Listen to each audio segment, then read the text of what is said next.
is where the fun begins. Hey, what's up, guys? Welcome back to another episode of Sith Talk. Today we have on the show Spencer, one of the original founders of the Star Wars Celebration Facebook group and the Virtual Cantina Network on YouTube. How you doing today, Spencer?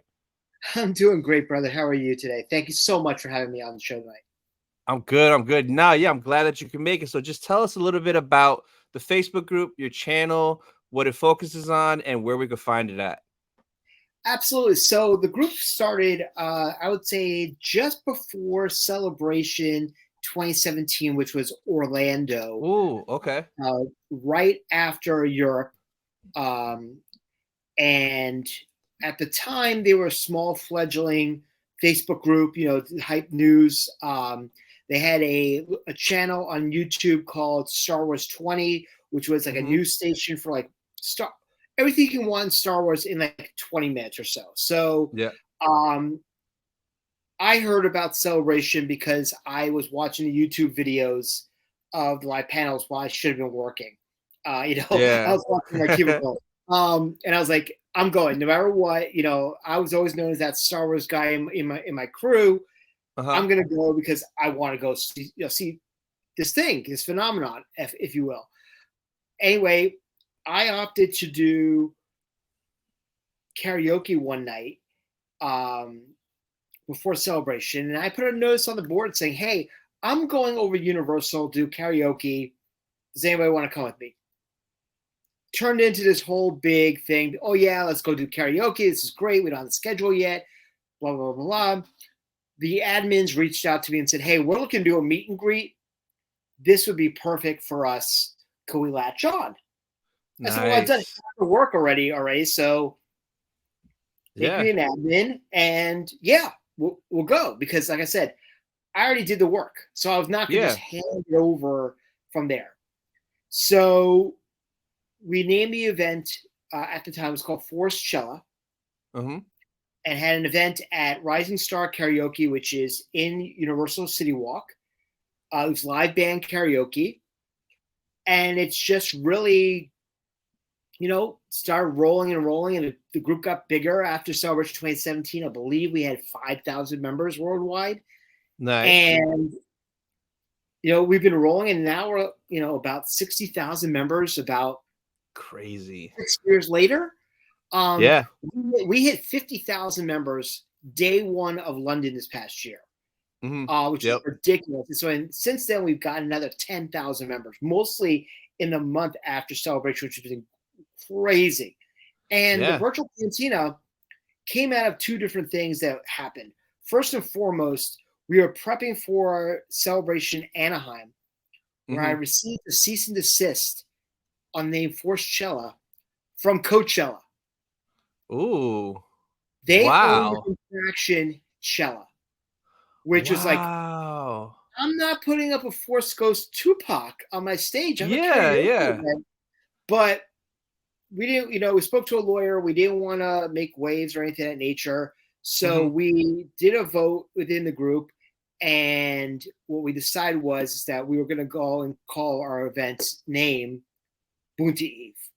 And with that, we're like, well, we got to start branding because there's a lot of great celebration groups out there. And there's a number of them.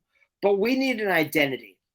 Yeah. So right after Celebration was canceled 2020 and COVID was big, we started doing our watch-alongs, which is basically like we would do our own version of Mystery Science Theater 3000 and do a Star Wars property and bring, people on Zoom and, have like a community online because, we were all going star crazy. Yeah. So that's when we came up with the name Virtual Cantina. And since then, it's evolved into 5 to 6 different podcasts a week on YouTube, both live on Facebook and on YouTube simulcasts, as well as, we brought on many actors to talk about the properties because people are looking for things to do. We've had Emily Swallow on a number of times, Brendan Wayne. We've had Kevin Thompson from the OT. We've had a number of different, actors come on, and now we kind of had a little bit of a following, which has been great. Just to keep, the fandom alive. I mean, the core of whatever we do is Celebration. That's the cream. That's the top. So what we try to do, not only just within the Facebook group, which is very different from other Facebook groups, is we're not just a Celebration page. Mm-hmm. We're a Star Wars page for Star Wars fans. What we want to do is keep the spirit of Celebration alive all the time, in between celebrations and during, whether it be meetups at different cons. I just did Fan Expo Boston this past weekend, and we had a meetup at a karaoke event that was run by Emily Swallow, and we inducted her into our virtual Cantina Hall. I saw that. That's so cool. Yeah, so she was the second inductee, with Kevin Thompson being our first, because Kevin was our first guest that we had in Chicago at our event, and we had him back in Anaheim at Boon to Eve as well as a signer, and he's been on our show a number of times.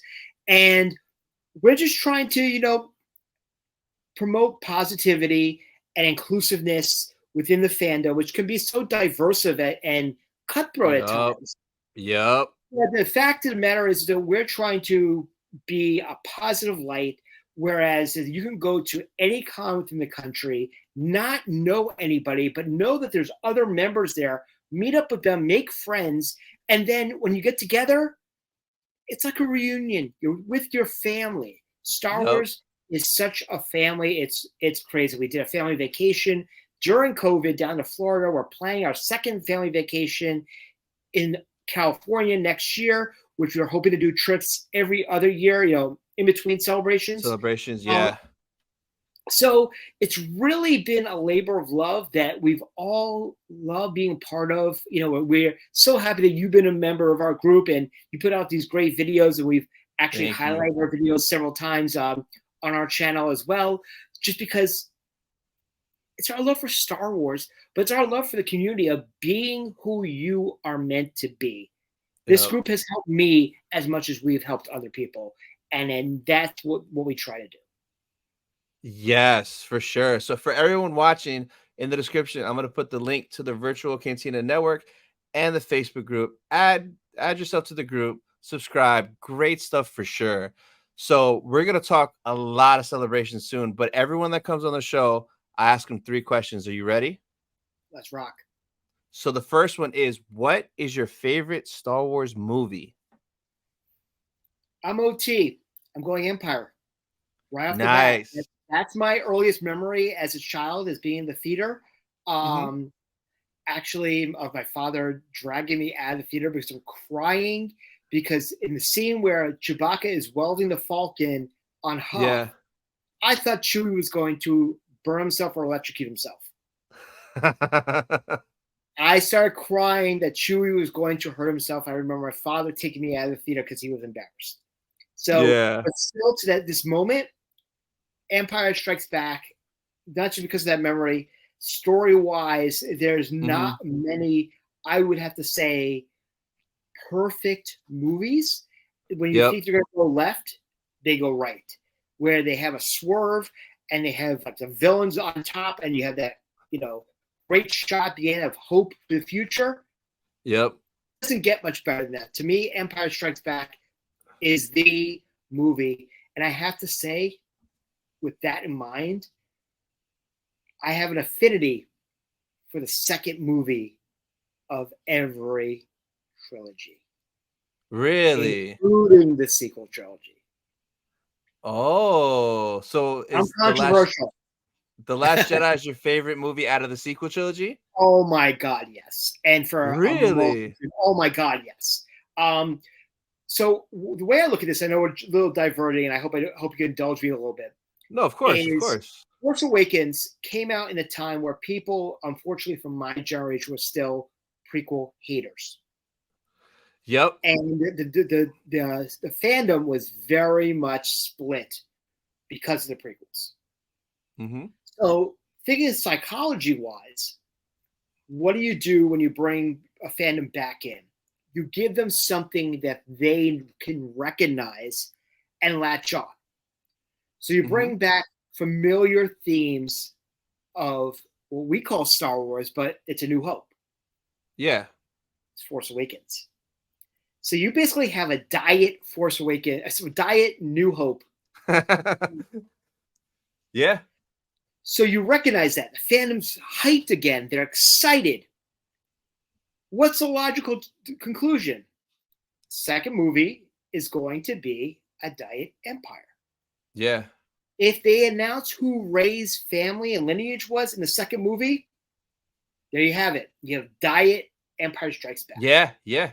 What they did was they said, no, she's nobody. Boom. What? That was like, okay, cool. We're off to the races right now. This is something new. It's different. Unfortunately, different in some communities doesn't mean better. To me, as someone who is, involved in the arts, trained in theater and film, I was like, this is great. This is meat. This is substance. It's not the same regurgitated stuff that we had before. Yep. I'm psyched about it. And I will go to the grave as a Last Jedi flag waver and a Rian Johnson fan.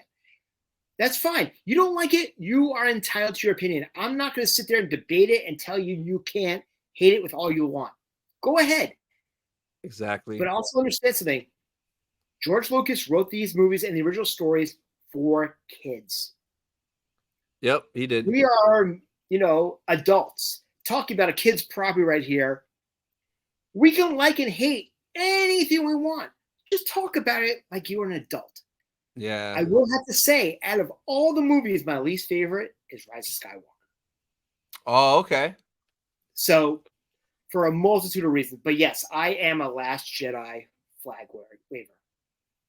Got you. So then, for the prequels, you like Attack of the Clones more than Revenge of the Sith? I love Sith, but I'll tell you this. There's one scene that screamed to me why I love the movie so much. Dexter's Diner. Oh.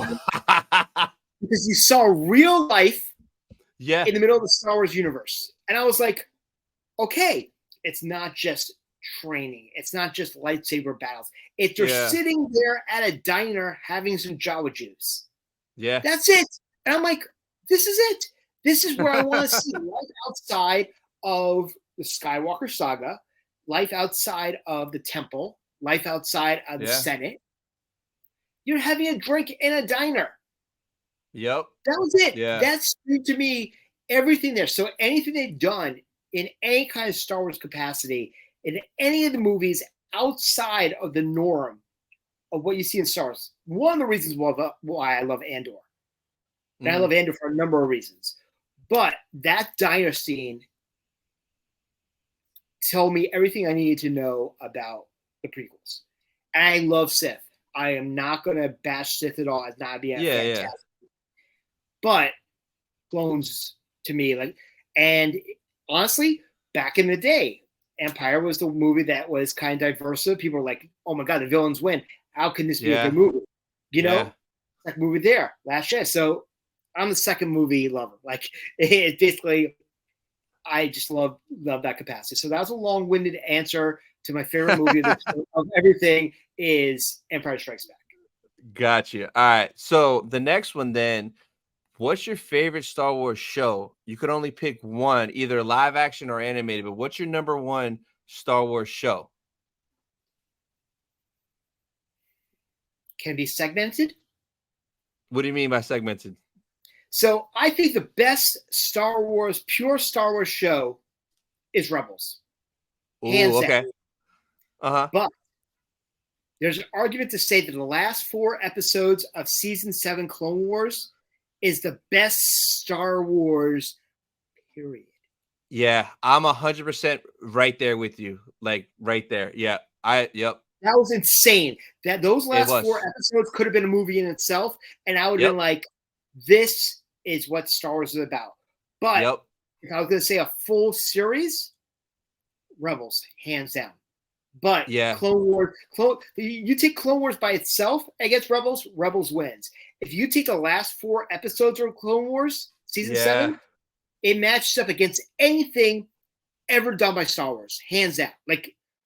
I cannot speak enough about what Filoni was able to do in those 4 episodes, from the original theme to the original Lucasfilm logo to making it feel like a film, to the mocap. that Laura Mary Kim and Ray Park Ray did Park, for the yeah. Ahsoka battle. I mean, I have an autograph of all 4 actors, including Ray and Lauren, on my wall over here. It's just like it blew my mind, and the stories of that and how it linked up to Order 66 was just like, damn, you know. So yeah, I would have to say, but I would have to say Rebels overall. But that's why I meant segment, because if you take that segment, I think it destroys pretty much everything else. It really does. It's literally Revenge of the Sith, but from a different perspective, animated. And I remember watching it week to week. It just blew me away. It was crazy. You had to wait 4 weeks for that. But man, did it hit so hard. Oh, so we did good, a watch along of all 4 together, and it was like, wow, this is like, this is a movie. You know, it's a 2-hour episode. You know, it's a masterpiece. No, for sure. So the last question: who is your favorite Star Wars character? So, little funny story. I actually answered this because I got pulled on stage before the main panel in London for the contest before the show by DJ Elliott, and they answered. I saw it. And I won the contest.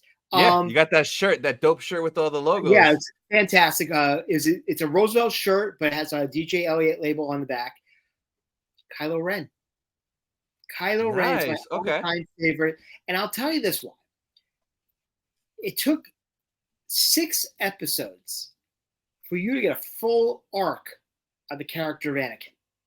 Mm-hmm. Honestly, if you think about it, it took 6 films to get a full arc. Yeah. Oh, yeah. I saw Force Awakens, and I'm like, this is a dark side user who's being pulled to the light, and it's a flawed villain.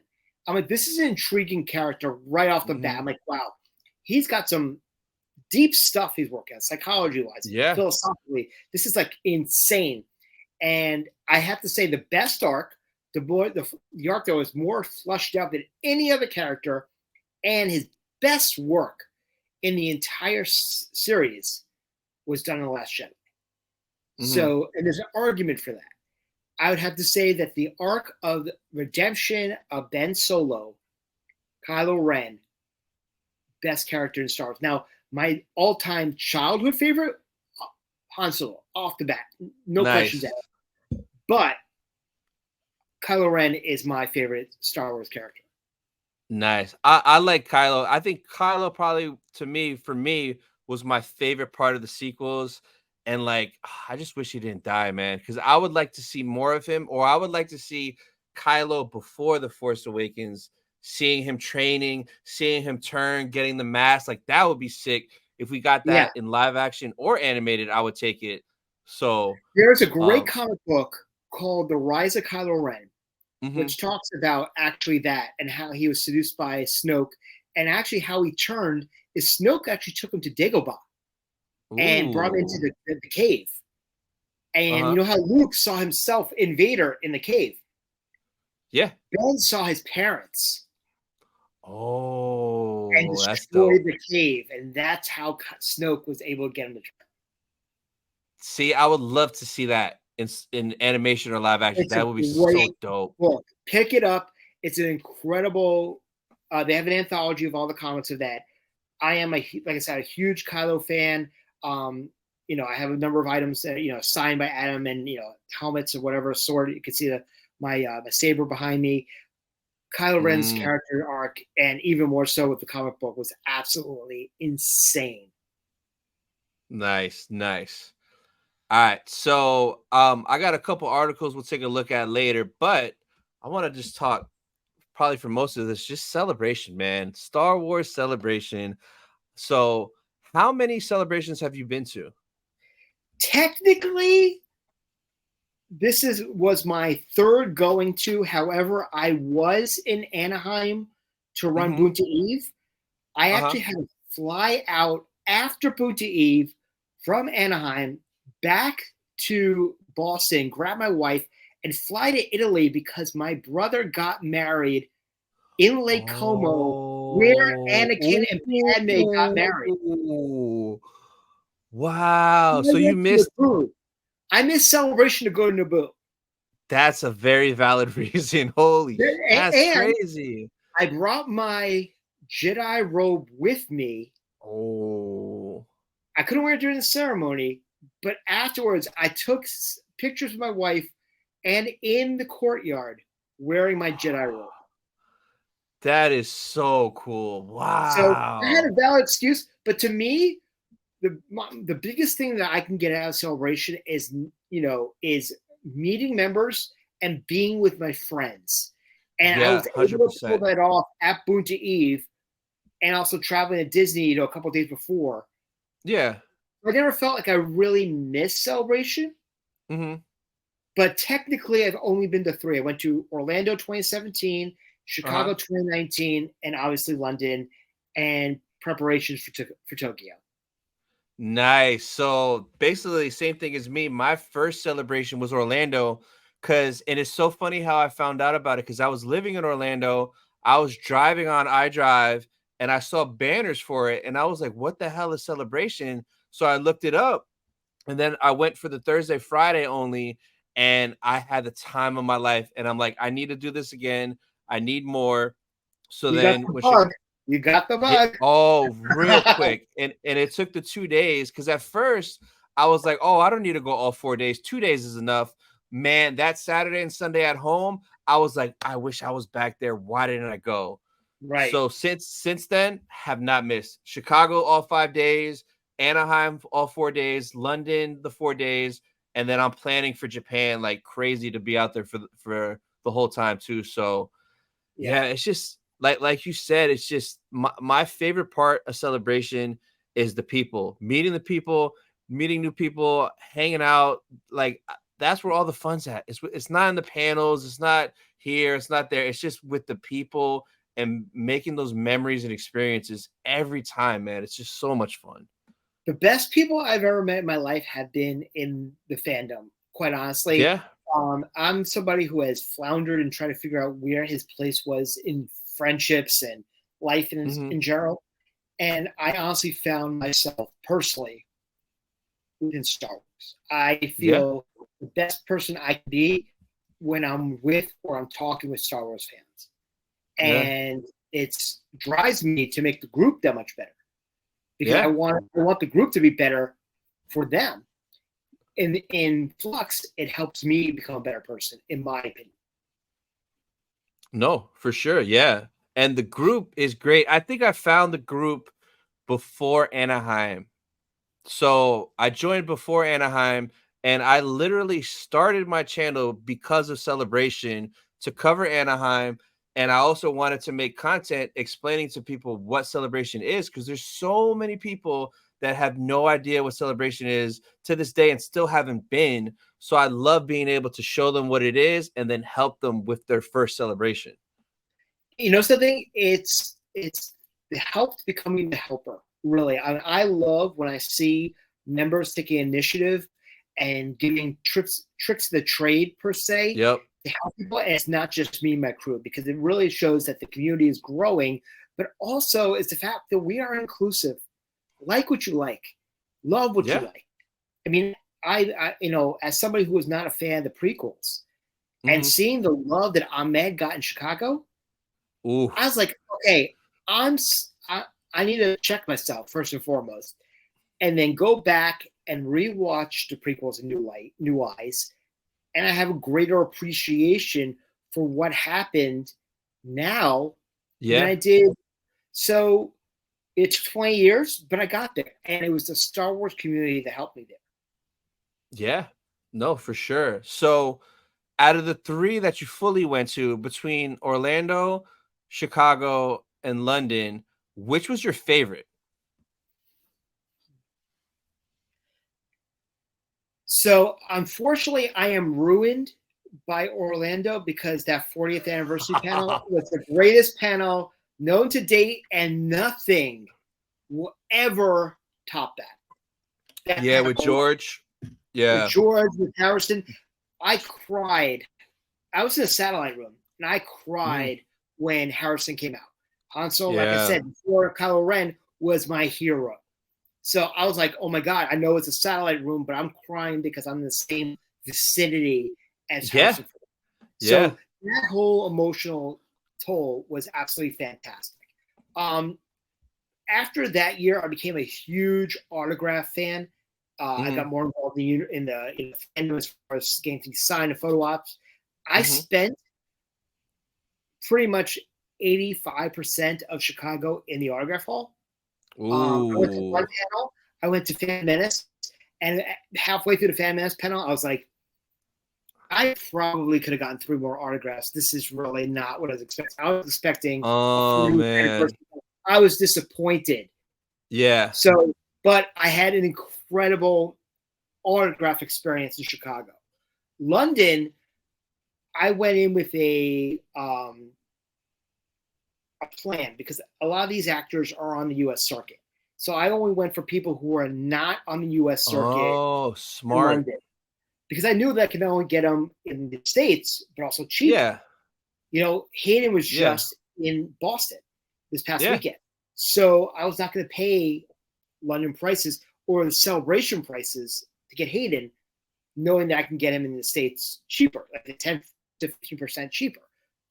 Which, you know, is no rhyme or reason that, you know, I like to call it celebration tax. There's always a bump up. 100% for everything. For everything. So even a beer. So the only U.S. people went, I did the Ahsoka duo with Ashley and Rosario because I had to over there. But that's a rare one. That was the only U.S. based anybody that I got that entire weekend. See, I love a little bit of everything, but I would say that probably my favorite celebration memory has to be that 40th anniversary panel. And that was my first real celebration experience. Yeah. So that's always going to be on the top of my list any particular time. But I can tell you things from every celebration that I've gone to or our events that I thought that, you know, what stood out for me, what made that celebration for me. Yeah. The celebration proper, that 40th anniversary panel in 2017. If you have a chance, it's on YouTube on the Star Wars page. Oh, I've seen it. It's man. Yep. I'm so, because at that time I didn't know about panels and how it works. So I had no idea that was a thing. So I didn't get to go to it. But I think my favorite celebration, and it's more of like an overall thing, was Chicago. And for Chicago, the things I liked about Chicago is the exclusives, because I like collectibles. As you can see, there's just crap everywhere. Yes, I understand. But Chicago had the best variety because Hasbro had exclusives. They were there. Funko had exclusives. They were there. Lego had stuff. So everybody had a bunch of cool stuff. Like in London, Funko had like 2 pops. Like, come on. So I won Funko, and I'm a huge Funko head, as you can see on the side of my screen. Yeah. And I honestly, I gave away my ticket. I was kind of like, I'm not. I was weak, and it's been weak ever since I had to say Chicago, because the thing about Chicago is they had the Watto, which I thought was fantastic. They had a new mold of the mall, which was great, and they had the chrome, and I hate the chrome. The chrome was lazy, 100%. The chrome and the straight paint is completely lazy. It's like there's so many other characters that deserve a new mold. And then when it's Anaheim, I was like, honestly, none of these. I had friends say, well, I'll grab you one with the sticker. I'm like, honestly, ain't one of these ones I want. I'll get the shared. And you can get that Lando Falcon for like $10 on Amazon now. Yep. That's what I paid for it. Exactly. That's what I paid for it too. But I could have gotten it from Celebration for a friend. I'm like, say it's not even worth it. And then London, like I said, I won the lottery. The best, I got Orlando's lottery, and then you had the holographic Qui-Gon. You had Thrawn, Luke, the first Thrawn pop-up, which actually got signed by Zahn there at Celebration. I waited 2 hours to get Zahn to sign that. And you got Lorena Speeder, and you got Luke with the hood on, and you got a great solo with the blaster. I'm like, this is incredible. But honestly, Imperial Chopper. Yeah. And there's, if you're a fan of Funko, there's 3 versions of Chopper. One of them has a misprint on the box. It says Chop on it. It's a red, it's the orange and yellow, but there's one that says Chop, and then one that says Chopper. So there's 3 versions, the Imperial, and there's the 2 of the other ones. So I have all 3 of those, and they're all the same number. So just giving you guys a heads up on there. But yeah, Funko got lazy, I thought, after a while from that. But no, I mean, Chicago was a great show for exclusives. I actually got the Regal Robot Han Solo and Carbonite plaque. I bought that there. I actually sent that to get signed at one of the exclusive signings for Harrison. So I have that up on my wall in my office. Harrison signing that plaque. So it's pretty cool. Yeah. So that was part of the reason I like Chicago. The other part was it was 5 days. So like the more time you get to spend there, the better. And that then 5 days was great. That shopping was fantastic. That Thursday, that Thursday extra day. That was, yeah, I thought that was great. Yeah, you know. Yeah, and then the McCormick place was massive. There was so much space in there. That was another huge thing I liked about it. It was a huge spot. Like London was like so narrow, so congested. It was crazy how tight it was in London, especially after the big panels got out. Right. No, especially because you had to go out of the panels, up the escalator, and then you're tunnel through, the rest of the crowd. So I completely understand what you're saying. Yeah, but yeah, Chicago for sure was my favorite. But my favorite panel was at Anaheim, the Lucasfilm Showcase panel, because seeing Hayden and Hewan come out to Duel of the Fates, which is probably one of my favorite songs, I was blown away. He invited us back to the red carpet premiere. I was like, oh my God, this is crazy. And then Harrison Ford strolls out as John Williams pops up out of nowhere, and we get to hear the Kenobi theme for the first time. Like seeing John Williams to me was like bucket list. And then Harrison stroll out, like that panel just blew me away, man. Were you at that? Oh no, you weren't there. I had such FOMO from it. I was texting with members because I had not left for Italy at that time. Because like in 2017, we had Harrison, we had John Williams, and all that. And then the fact that it happened again, I'm like, and I'm not there. Like, what the hell? Like,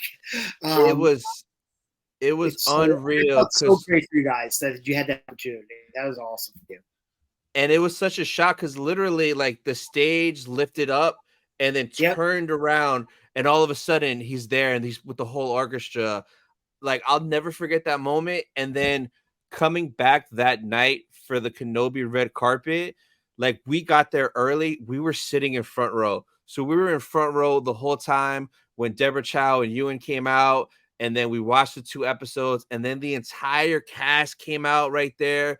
It was just such an amazing experience that I'll never forget for the rest of my life. I'm so happy that you had that, and I'm so happy that people who didn't get to experience the initial, like I said, 2017, had that opportunity to have that, and that was just, I couldn't be happier that the fandom was able to experience that.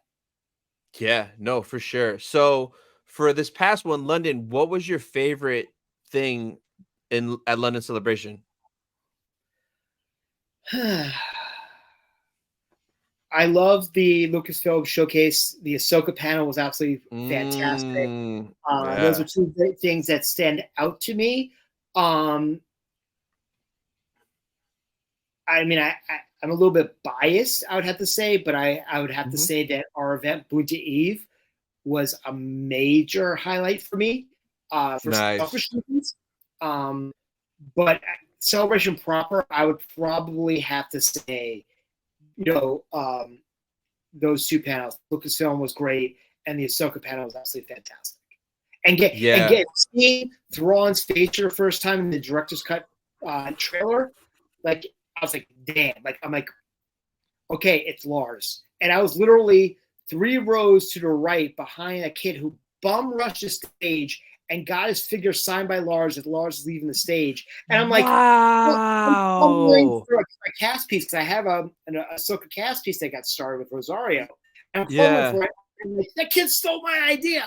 And I was like, awesome. Damn. And he's one of the group.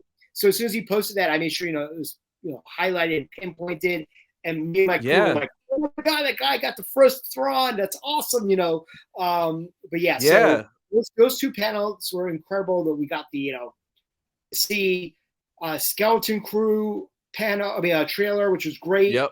And also we had, since we're Bunta Eve, we had Martin Tillis Vane as one of our guests, his first signing. So to see Vane in the trailer, I was just like, okay, we okay, cool. And I was messaging Marty. I was like, this is awesome. Like, I'm glad you're back, kind of scenario.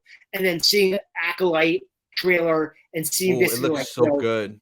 Trinity, basically using the Force. The dad, like, oh my God, this is cool. Eunice coming out as the High Republic Wookiee. Ready for that, which is pretty cool. Hearing about the other movies, obviously, the Filoni movie, it'd be like the Avengers of Star Wars per se, and Return of Disney. And then, we got 8 minutes of, Dial of Destiny. It was just really, really awesome, really, to be in that room. And obviously, like I said, Ahsoka, being a Rebels fan, getting confirmation that Mary Elizabeth Winstead was playing Hera, which I thought was the worst kept secret ever. We all knew that was happening. It was like, well, if it's not going to be Vanessa Marshall, we know she's in the show. Similar to Vanessa, she's probably going to be back. But after we got Zeb, in Mandalorian, it's kind of like, we're getting the Ghost Crew back together, which is going to be awesome. I hope Steve Blum comes and does the mocap, for Ahsoka, for that. But then obviously getting Thrawn. I mean, he's been, for the longest time as an OG fan, heir to the Empire. Thrawn was the big bad. Like, we wanted him for the longest time. We got him in Rebels, which Lars did an incredible job. He wasn't my first choice to play Thrawn. Mm-hmm. I actually wanted Benedict Cumberbatch. Yeah, I could. Yeah, I was like, would look better as Thrawn, but I love Lars' voice. But Benedict visually is Thrawn. Yeah, I asked. So I was ecstatic that he came back to do that, because I love the fact that they were able to bring some of the actors back where it made sense to happen. The argument for all of it, obviously, and I respect everybody's decision. Yeah, but Lars coming back with the voice and doing the acting, chef's kiss, if I would say. Yes. No, for sure, for sure. So London was fun for sure, very unique. I think my favorite part though was honestly just meeting so many people from the Facebook group. I met at least 100 people from the group, at least minimum, over the 4 days. And it was just so cool, like them saying hi to me and getting to talk with people from the group, and them telling me, man, your video helped me. It made me come. It made me, buy an extra day. It made me feel more confident. Like, to hear all those stories in person from strangers I've never met in my life was awesome. And it just felt so good the whole time I was there. I've never experienced anything like that.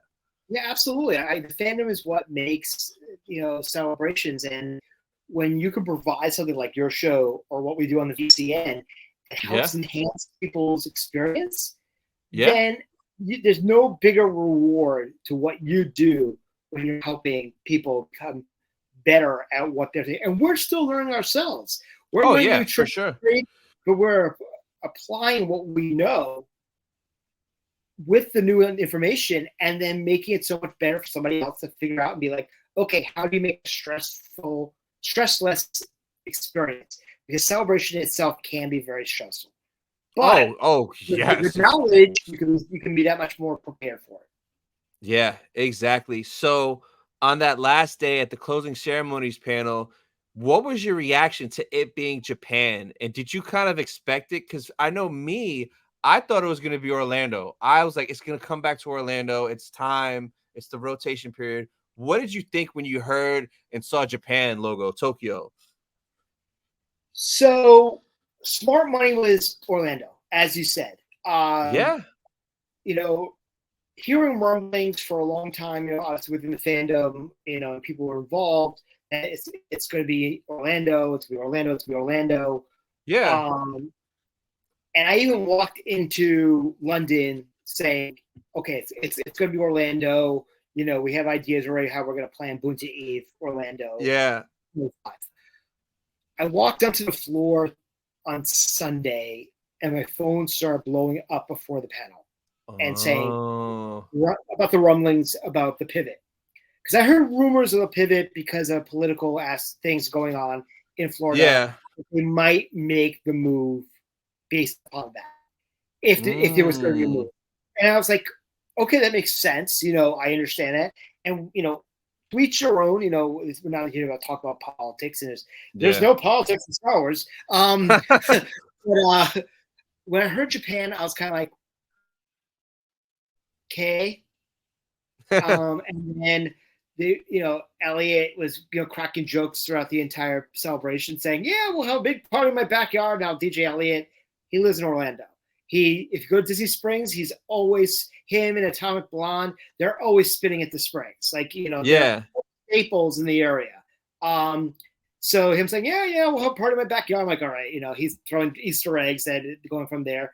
And he before the panel said, I know there's been rumors. I honestly don't know where celebration is going to be. And then, boom, 3 days in Tokyo. And the whole place went nuts. And I can honestly say that I was sitting next to a couple of members like, okay. Yeah. I'm like, okay. And then I was like, yeah, I don't know if I'm going to make this work. I'm not going to be able to make this work.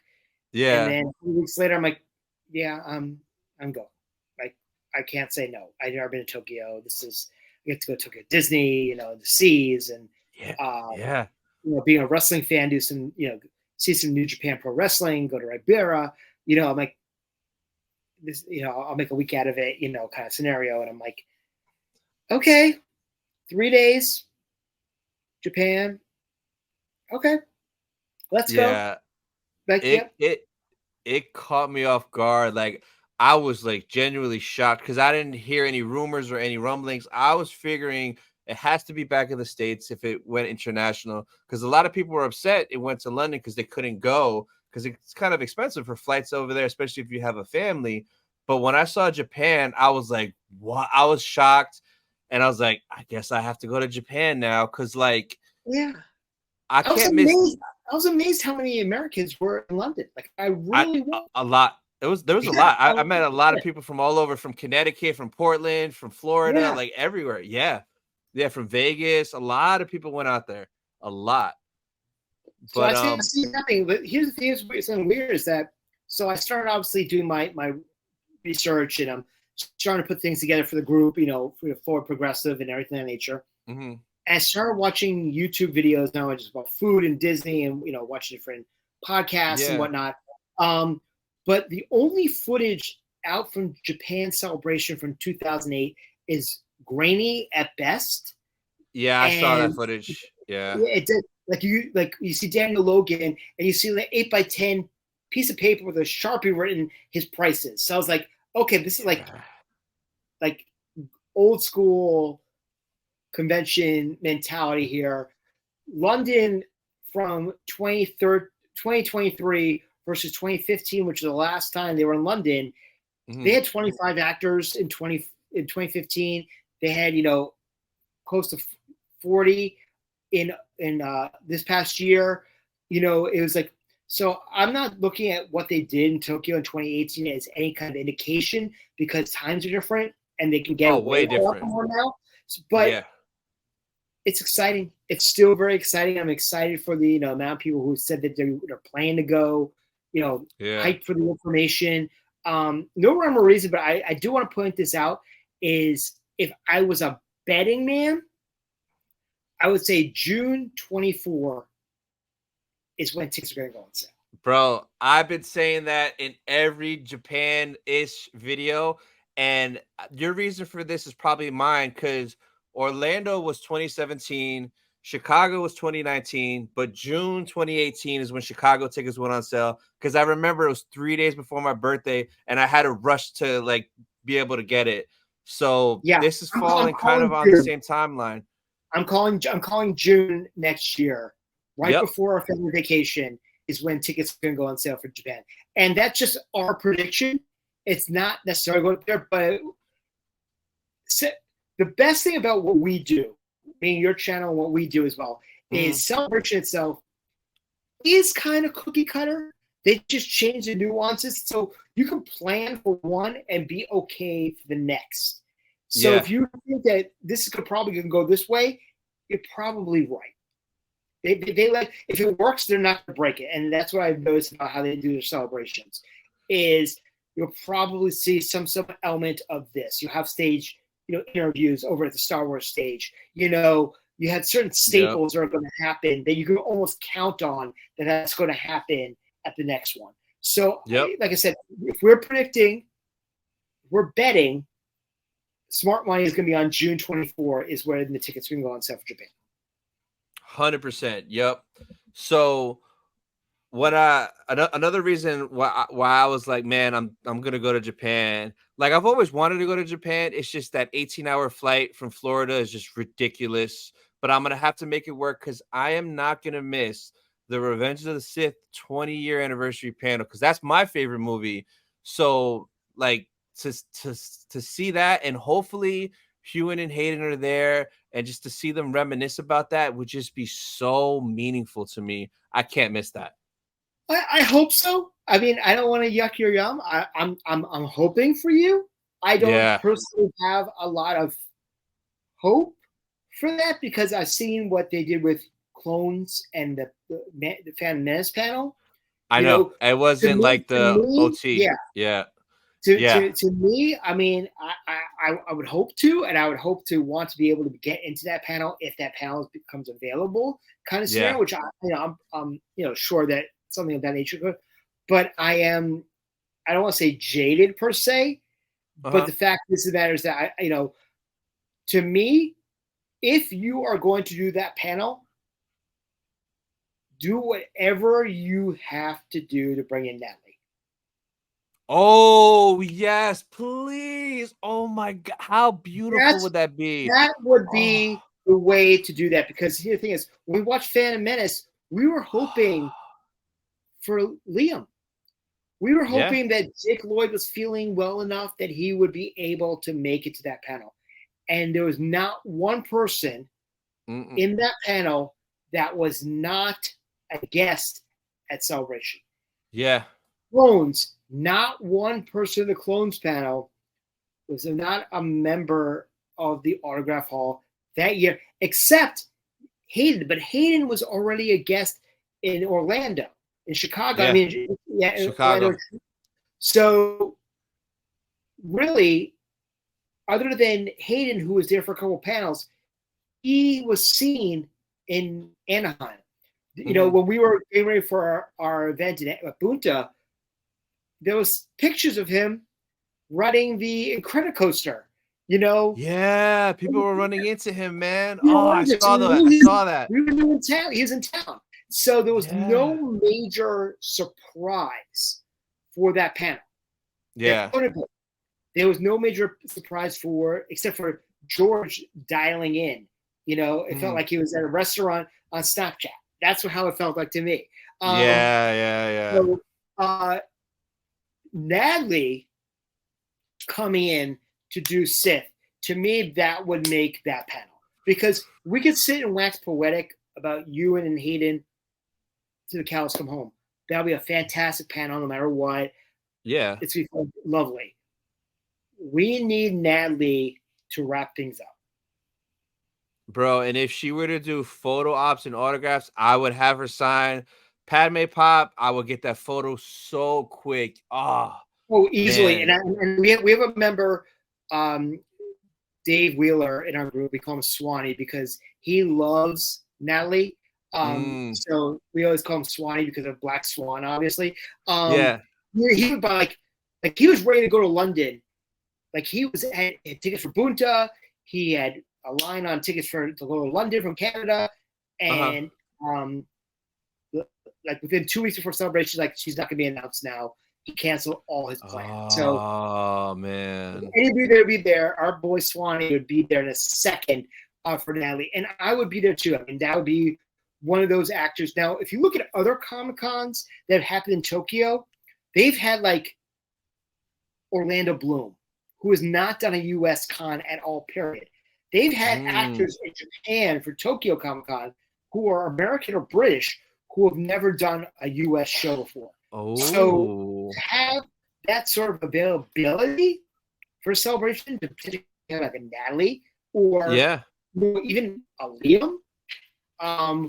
Man, that would be insane. Do very well at Celebration, but I think you really, in this day and age, as far as the fandom is concerned, I mean, you could have been on set for 5 seconds and on screen for less than that, and the fans are going to want to get your autograph because they are completists. It's not just like, oh my God, you have a speaking role. You walked on screen, and you could be third stormtrooper from the right in the 5th row. People want that autograph. They want to do a complete shot of all the stormtroopers, of all the Ewoks, the Imperial officers. That's just the way the fandom is these days. Yeah. No, for sure. So yeah, Japan's crazy. I know there's a bunch of people in Florida, friends of mine, that want to go because they've never been to Celebration and they've always wanted to go to Japan. So it's kind of like 2-for-1. So Right. I think there should be a good turnout. Do you think they'll give us any information at all by the end of this year about Japan? Or we probably won't get anything till early next year, maybe, I right? don't think we're going to anything this year at all. I mean, quite honestly, and if I Yeah. was honest about that, just because if you remember, well, you weren't there, but you probably saw the footage. Orlando closing Mhm. ceremonies. Warwick was on stage and he says, "And we will see you when we see you," and we're all like, no idea where it was going to be. And then Yeah. finally they announced Chicago. And then Chicago, they did that great Rogue One where they passed Death Star plans around the Winstead and put it there. Yeah. And then announced that it was going to Anaheim. And then, Anaheim, they announced, London per se. So they had Yeah. different ways of doing it. So I really don't think they're going to do anything until probably spring 24, where they're going to announce when the tickets are going to go on sale. Yeah. And then from there, I would probably say that we'll probably get first guess after the first of the year, 25. Mm-hmm. But that's just based upon past experiences. I Yeah, and I patterns. think it's smart money, and if you utilize that, then you'll have like a gauge. But we always get those questions on our page when the tickets go on sale. We're getting information. And it's the same answer we're gonna say all the time. Honestly, if we're Yep. gonna be honest, tickets probably not going on sale until summer next year. They got to Yep. do 12 to 10 months before Celebration. So, but if you're planning to go, start your planning. Start your researching now. Oh Start yeah. making lists. Watch YouTube videos about Disney, about where Chiba is, how to get from which airport. Because there's 2 airports in Tokyo. Yep.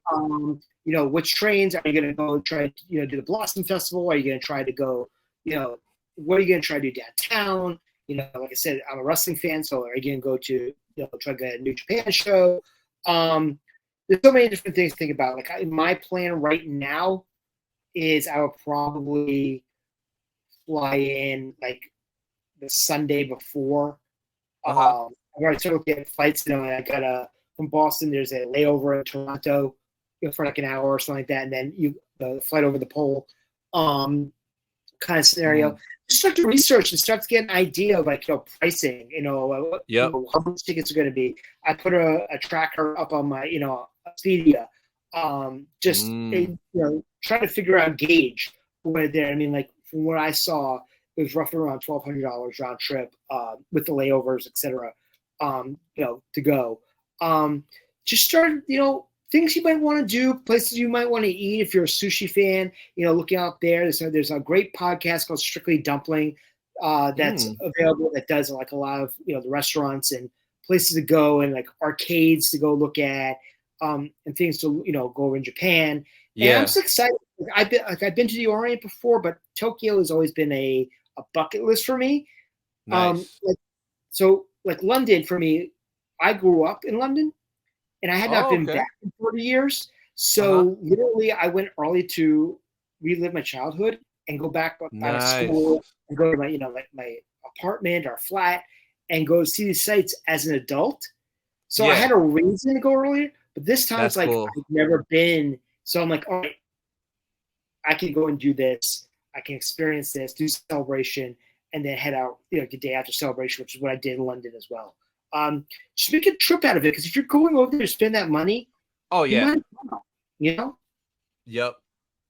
Oh no, for sure. I've been doing all that research, just like you said, looking at flights. I have like 4 or 5 hotels I'm planning to book potentially when it's available to book.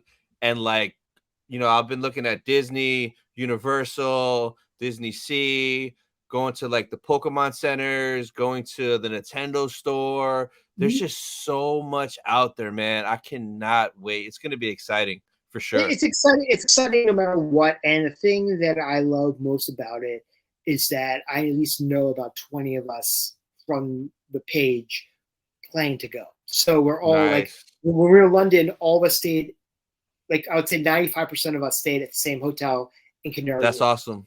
So go with a group of people that I all met because of Celebration. Yeah. It's nothing like it. And I get to experience these things with my Star Wars family, with my virtual Cantina family, as we call ourselves. So there's nothing like it. I'm excited about that. And that's one of the reasons why like we do our trips, in between, because we want to be together. It's about keeping that community alive in between celebrations, but also keeping celebration alive when there is no celebration. Yeah, exactly. Like even at ICC Con, I ran into someone from the group. I forgot her name. She was so nice. She was Catherine? with her husband. I believe so. She posted the pictures on the group when she was at ICC. So she was great. I was talking with her for a little bit, and then I ran into another gentleman where I met him and his son at London, and he was there, but his son wasn't. And I saw him every day. So it was cool to run into these people at other conventions. Have you ever been to ICC Con? So I had not been there, but we had a good presence at that con, and a lot of our members also went to the swag group trading area that was over there with Star Wars Joshua. We had our meetup over there. I had not been there, but I'm actually very good friend to Kevin Lyle, who's the MC, if you will, for the main stage panels at ICC. Michael Havens is a member of our group. After this past year, my mods who were at that show, like Catherine, and I had a couple others like Dave, who was there, they all said that next year we need to have a group table there. Oh, yes. We're going to talk with that. We have some other ideas. I know Michael is still working on what the next step of the con is going to be like, but we will have a presence. I plan, as long as it doesn't mess up with other things that I plan next year. My plan is to be at that con, but the Virtual Cantina Network will at least have a table at that con next year, if not more. We've had preliminary talks about doing some other things in conjunction with that con. Yeah. So it was my first time ever. I didn't know it exists till I seen a video on YouTube last year about it, and it looked amazing. And now this year it was in a bigger spot, but literally 5. Oh, Chop wants to say hello. My cat's almost knocked Chopper over. But literally 5 minutes getting into there, I'm like, this is home. I'm coming next year. I already knew I was coming back. It's literally reminds me of a mini celebration. Like I had celebration vibes with the people, with the stuff there, with the panels, with the guests. So it literally was a mini celebration, and I'm 100% not missing it next year. I cannot wait. I had so much fun those 3 days there. You got to go next year, man. You have to go if you can, of course. As long as it lines up with what I have planned for next year, especially with our group trip to California, and where time wise is going to be. I plan to be there, but like I said, if I'm not there, the Virtual Cantina Network will be there, and if not a table, multiple things, because we are in talks with the con itself to do stuff once they start to announce what's going on.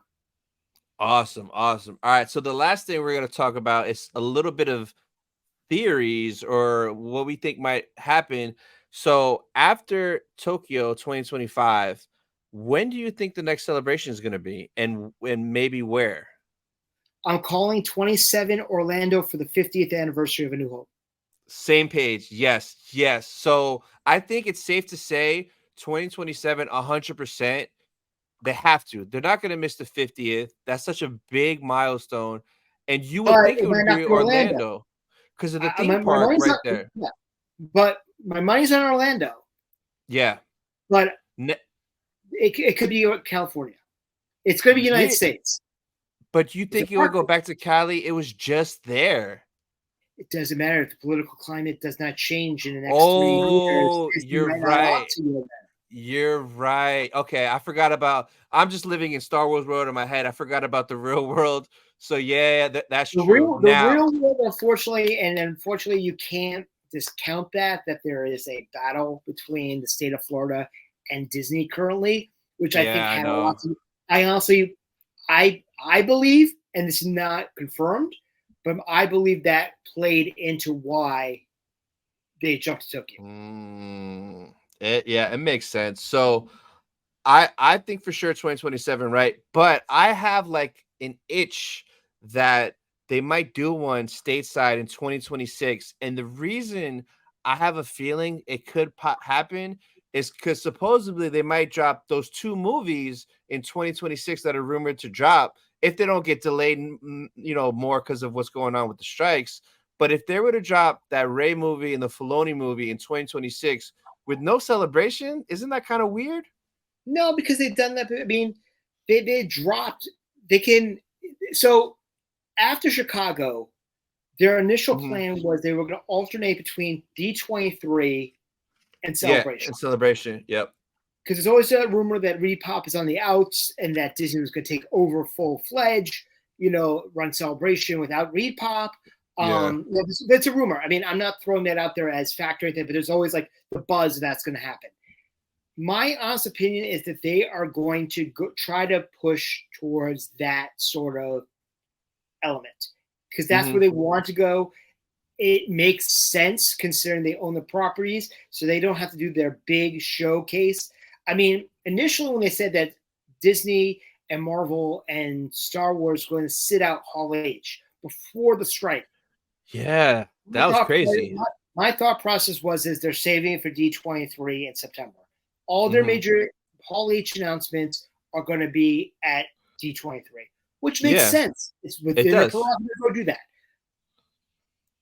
I don't think. I think that they're going to take a year off because honestly, between Anaheim and London, Oh, it's too quick. there's Oh no my god. chill. There was no chill at all. There's a lot of people. No. Oh my No, god. yeah, no one. Half the people who ended up going to London were half the people who said that I am not going to London because I just spent money in Anaheim. And Yeah, then they're like, yeah. I got the bug. I have a friend up here who went to her first celebration. I've known her for 30 plus years. Went to her Mhm. first celebration in London, said that if she's going to go to a celebration, it's going to be there. And she left London saying, if I can help it, I'm not missing another one. I'm like, so Yeah. I honestly think that they're not going to do uh, every year celebration type of situation. I Yeah. really don't think that they're going to do that. I think that also with them scaling back, and you're saying that they're scaling back on some of the stuff Yeah, over there. that I too. Yeah, you're really right. don't think that they're going to try to blow their wad if you say every single year. I think they want to Yeah. try to do a little build up per se. And I think that, saving your stuff for 27 and do the 40th, 50th anniversary, that's where you do it. I Yeah. think my honest opinion is if they do 26, which I would be there. I know we have plans for a family vacation in 26, which is going to Mhm. be ridiculous. Um, we're already planning for the next one, and we're building towards our trip next year. But we're Yeah. planning for 26. Save it for the 50th anniversary. Yeah. I think you'll tarnish. You'll do more harm if you do 26. Honestly, that's my honest opinion. Yeah. I think those movies will get pushed back anyway, because how cool would it be 2027 celebration to get that Filoni panel trailer for his movie and all that stuff? That would just be such an awesome thing to see. Well, I think it's gonna be absolutely fantastic, and I think it's gonna be great. And I'm excited about all the possibilities. I mean, listen, I wasn't a huge Ray fan. I know there's a lot of Mhm. people out there. It's great. It's fantastic. I was excited to see Daisy. I'm intrigued to Yeah. see what they do. I'm not like as hyped as I am for Filoni's movie, Oh just yeah, because no. I'm a Filoni fan. Because we're in the Filoniverse, whether we like it or not. That's basically what it is. Yep. So if the next celebration is Filoni centric, I'm not going to be upset. I honestly feel that Celebration itself is going to move very closely towards the Disney era, and they're slowly but surely going to moving through the OT, through the prequels, and just concentrate on their core IP. And it's within their prerogative to do so. You know, I understand that. So getting in what we can add the prequels and the OT now, by then, give the 50th anniversary oomph, and then we'll start seeing celebrations going to be heavy Mando, Ahsoka, Obi-Wan, Fett. You'll start to see the Disney properties going to take over anything having to do with Celebration. No, for sure. So before we wrap up, do you have anything you want to shout out that you have coming up next, either in the group or on your channel? Yeah, sure. So please take a look at all of what we do on the Virtual Cantina Network. On Facebook, you can check us out. If you're doing a search on Virtual Cantina, you see Star Wars Celebration Japan 2025. We're the world's largest Celebration fan group with 60,000 members worldwide. We have a goal of 100,000, hopefully by Tokyo. So fingers crossed up there. Nice. But we always try to do a lofty goal. But you could check out the Virtual Cantina Network on youtube.com/@Virtual Cantina Network. We have programming almost every day of the week. New program. You can check us out. We have over 2,000 hours worth of interviews and properties. But we made an announcement. We are going back to Cali in 24. We have a family vacation too, starting in LA, moving to Anaheim, and ending in San Francisco. So we got a full trip. Only 70 tickets are going to be on sale on December the 1st. It's going to be the trip of a lifetime. We're going to have autograph signings at every stop. We're going to have karaoke at every stop. We're going to Galaxy's Edge. We're going to get a family portrait in front of the Yoda fountain at Lucasfilm. And we already announced the first guest who is going to meet us at Lucasfilm is ILM's own Academy Award winner, Hal Hickel. So if you don't know who Hal Hickel is, he won the Academy Award for Dead Man's Chest for Pirates of the Caribbean. He was nominated for Rogue One. He is the inventor of the Droideka. Nice. Droideka in the next year. They announced San Diego. Get that signed. So, but we have so many great things, and they get to travel with all of us. And it's going to be fantastic. Take a look at it on our page. If there's anything we can do to help you, we have meetups at many cons around the country. We just had one in Boston. We're having one in Chicago this coming weekend. We have our big one that we planned for Rhode Island Comic-Con in November. We're always around there. But, support your Star Wars family, whether it be the Virtual Cantina Network or Sith group with Tony over here. We are here to help you become a better Celebration member and family member, and go in with a knowledge of we're going to help you have the best experience you can, so you're not second guessing yourself and you're thinking about what you can do to make the best experience. And I'll tell you this: if you've never been to a Comic-Con before, and Celebration is your first, put all your money into Celebration, and then by the time you go to another con, the other con is easy compared to planning for Celebration. Yep. So you have that much of a better time at another con because you prep for Celebration. And I can tell you that in all honesty. Yes. So again, guys, I'm going to put the link to the channel and the Facebook group down in the description. Be sure to check them out. But Spencer, thank you so much for your time. I appreciate you. This was a blast. Tony, thank you so much for asking me to be a part of this. I love, talking with members of our group and being on our shows to promote not only what we do, but what we all do is just promote positivity and our love of Star Wars.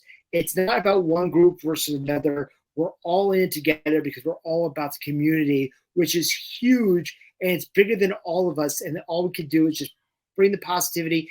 And the one thing I have to say to any viewer on any show is it's okay to not like something. It's okay to love something. But we all have a common goal and a common love, and that's Star Wars. And in all its nuances and changes, just love it. Disagree, it's fine. But remember, at the end of the day, we're adults. Yep. Be an adult and enjoy, and don't yuck someone else's yum for liking something that you don't like, because there's something that they don't like that you might love yourselves, and that's okay. Yeah. But also remember that, be kinder to each other and know that people are allowed to like something else. And you might not agree with them, but it's okay. It's okay, but it's okay to love Star Wars, because we have a love. Star Wars is generational. Wherever you came in, that's what you're going to love, and that's great. No one situation is better than the other. We all have our ends, and we all have our loves. So let's celebrate that. That's what celebration is all about. Exactly. Yes. All right, guys. So we'll see you guys next week. Bye, guys.